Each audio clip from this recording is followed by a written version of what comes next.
Hello students, welcome back to Vandana's tutorial. आज हम करेंगे मराठी सुलभ भारतीय वर्कबुक स्टैंडर्ड 7 इस बुक का चैप्टर 3 माझ्या अंगणात के क्वेश्चन आंसर्स। इसके पहले हम चैप्टर 2 भी कर चुके हैं। अगर आपने वो वीडियो नहीं देखा तो उन्हें जाकर जरूर से देख लीजिएगा।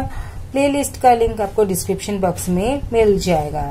तो हम स्टार्ट करते हैं हमारा चैप्टर 3 माझ्या अंगणात। पुढील कवितेच्या आधारे दिलेल्या सूचनानुसार कृती करा। चौकटी पूर्ण करा। रानाचा रंग काळा, घास भरवणारी माय, गहू शाळवाचे मोती, दाणे टिपणारी पाखरे। कृती 2, आकृत्या पूर्ण करा। शेतात आलेल्या 2 धान्याची नावे गहू, शाळव। रानातला मेवा हे केल्याने वाढतो, दिला घेतला। कवीच्या गालावर या कारणामुळे अश्रू येतात। पक्षी जेव्हा उडून जातात तेव्हा। कवीला घास भरवणारी माय। पुढील शब्दांचे अर्थ लिहा। रान, शेतात, माती, मृदा, मिजाज, ऐट, जीव, प्राण, घर, सदन, दूर, लांब, दूध, दुग्ध, आसू, अश्रू। पुढील ओळीचा सरळ अर्थ लिहा। कार्यशाळ मातीतूनी मोती पवड्याची रास, अंगणात माझ्या डुले रान मेव्याची मिजास। शेतातील कार्यशाळ मातीमधून मोती पोवड्यांसारखी ध्यानाची रास सांडली आहे। माझ्या अंगणात रानातल्या पिकलेल्या फळांची ऐट आनंदात डुलते आहे। कवीच्या अंगणात कशा कशाची रास पडते? शेतातील कार्यशाळ मातीमधून मोती पोवड्यांसारखी ध्यानाची रास सांडली आहे। रानमेवा कुठे उगवला आहे? रानमेवात रानात उगवला आहे। कवी गुण्या गोविंदाने रानमेवा खायला का सांगत आहे? रानमेवा एकमेकांना दिल्या घेतल्याने वाढतो, म्हणून कवी गुण्या गोविंदाने रानमेवा खायला सांगत आहे। कवीच्या अंगणात पाखरे का येतात? कवीच्या अंगणात पाखरे दाणे टिपायला येतात। पुढील अर्थाच्या कवितेतील ओळी शोधा। गहू ज्वारीच्या राशी शेतात पडल्या आहेत। गहू शाळवाचे मोती काळ्या रानात सांडलं। काळ्या भोर मातीतून टपोरे दाणेदार असे खूप सारे धान्य पिकते। काळ्याशाळ मातीतून मोती पवड्याची रास। शेतातून काम करून दमून आल्यावर आई घास भरवते। जीव दमतो शिंतो घास भरवते माय। रानातला रानमेवा एकमेकांना देत घेत आनंदाने खाऊया। दिला घेतला वाढतो रानातला रानमेवा, तुम्ही आम्ही सारेजण गुण्या गोविंदानं खावा। तुम्ही पाहिलेल्या एखाद्या धान्याच्या शेतात वर्णन थोडक्यात लिहा। दिवाळीच्या सुट्टीत गावाला मी बाबांबरोबर शेतावर गेली होती। हिरवेगार शेत पाहून मला खूप आनंद झाला। मोत्यासारखे टपोऱ्या दाण्यांनी भरलेली ज्वारीची कणस वाऱ्यावर डुलत होती। आम्ही तिकडे खूप निरखून पाहत होती।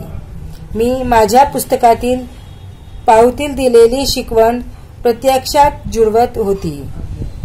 पाठातील दिलेली शिकवण प्रत्यक्षात पाहून मला तो पाठ समजला व मी शाळेत गेल्यावर माझ्या शिक्षकांना व वर्गाला माझा अनुभव सांगितला। समूहदर्शक शब्दांची यादी करा। धान्याची रास, लाकडाची मोडी, केळ्याचा घर, मुलांचा धोडका, पक्ष्याचा थवा, प्राण्याचा कळप, द्राक्षाचा घर। पुढील शब्दांसाठी शेवट समान असणारे कवितेतील शब्द लिहा। सांडलं, पडलं, रास, मिजाज, माय, साय। पुढील शब्दांसाठी प्रमाण भाषेतील शब्द लिहा। खावा, खा, माय, आई, घरामंदी, घरामध्ये, आसू, अश्रू। तक्ता पूर्ण करा। एक वचन, अनेक वचन, दाणा, दाणे, पाखरू, पाखरे, घर घरे, मोती मोती, घास घास, अंगण अंगणे। कसांत दिलेल्या पर्यायातून योग्य पर्याय निवडून वाक्य पुन्हा लिहा। कार्याशार मातीतून मोती पवण्याची रास, घरामंदी घट्यात जशी दुधातली साय, दूर उडुनिया जाता आसू येती गालावर। पुढील वाक्यातील क्रियाविशेषण अव्यय शोधा। काल रात्री खूप पाऊस पडला, खूप। समोरून विश्वास चालत आला, समोरून। मला 2 पुस्तके पटकन दे, पटकन।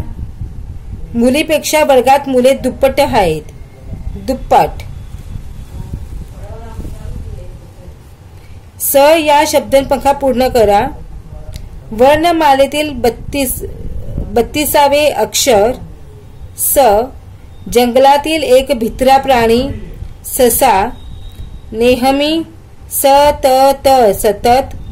एक शीतपेय सरबत सरबत। रस्ता सडक सडक। उत्सव सण सण। ढीग या शब्दांसाठी कवितेतील आलेला शब्द रा स। कविता करूया। वरील आकृत्यांमध्ये गोलात दिलेल्या शब्दांशी संबंधित काही शब्द दिलेले आहेत, त्या शब्दांचे निरीक्षण करा। यामध्ये शेवट समान असणारे काही शब्द आहेत। उदाहरण खेळ, मेळ, नारळ, सण, तोरण, सारेजन, दार, घर, सुंदर अशा शब्दांना यमक जोडणारे शब्द म्हणतात। या शब्दांचा वापर करून आपल्या लयबद्ध वाक्य तैयार करता येतात। फर्स्ट का इन्होंने हमको करके दिया है। घराभोवती प्रशस्त अंगण, जमले तेथे सारे जन, सडा रांगोळी अन्न तोरण, साजरे करतो सगळे सण। अब सण का और तोरण का हमको बनाना है। तो फर्स्ट वन इज आनंदाचा सण दिवाळी, अंगणी सजती रंगी बेरंगी रांगोळी, जल्लोषाचा सण होळी, मित्रांबरोबर खाऊ पुरणपोळी।